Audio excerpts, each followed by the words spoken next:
Here we go.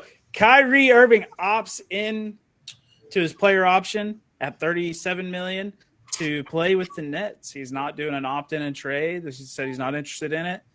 The Nets plan to keep him. Does that mean Kevin Durant is going to stick around? Can him and Kevin Durant make a run for this playoffs? Barrett, what are your thoughts on this one? Yeah, I think with the whole COVID stuff dying down, I think Kyrie, he should not have any excuses not to play, right? Like, he should play. KD will be fine. Like, I don't know. Like, run it back one more time.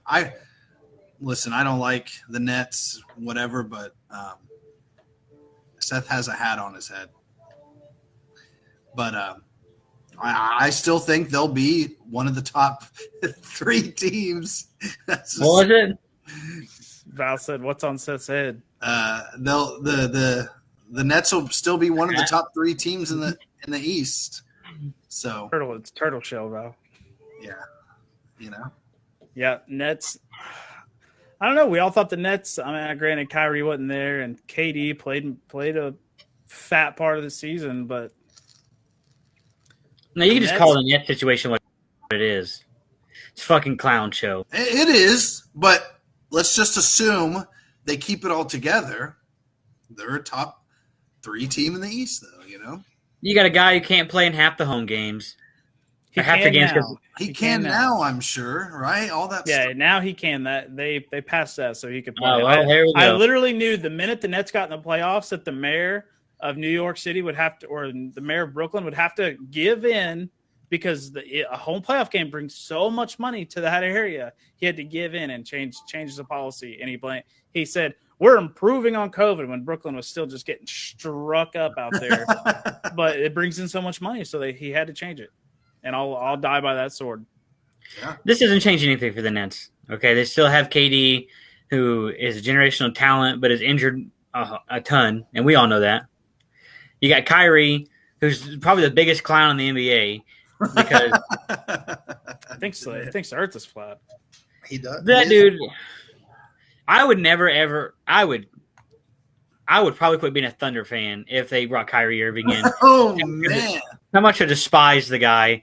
He is an amazing basketball talent, but whenever you put the media out there and the Nets just get slandered, like your organization is getting slandered because of your quote unquote star player that you're paying all this money, is it really worth it? No. So Kyrie Irving is not worth the hassle. That's why when he said, I would entertain a trade and sign a trade to this team, 5 of the 7 teams on the list were like, "Fuck you, we don't want you." Yeah. And the Lakers were like, well, we'll think about it. I mean, LeBron kind of wants you. And then ultimately it didn't get done because I'm sure the Lakers were like, we don't want the clown. But it's bad PR for having a guy like that on your team. Right. If he would play all 82 games and him and Kevin Durant played all 82 games plus the playoffs, and you get Ben Simmons back, it could look a little different. But their depth, it's not great. Simmons, dude. I don't know. I don't believe in the Nets, if that's what you're asking. I don't think they make a run. They got swept. They got swept. With both players there. So if Ben Simmons comes back and they can find a way to sign, because the only people going into their roster next year is going to be Kevin Durant, Kyrie, Ben Simmons, Joe Harris, Seth Curry, Cameron Thomas, and Day'Ron Sharpe. They have 7 people on their roster going into next season. They have cap holds on a ton of people, on literally half their roster. But man, I don't see the Nets making a run unless Ben Simmons quits being a crybaby and gets out there and plays. I personally think. I personally think Ben Simmons is the key to the Nets winning a championship. That's fair.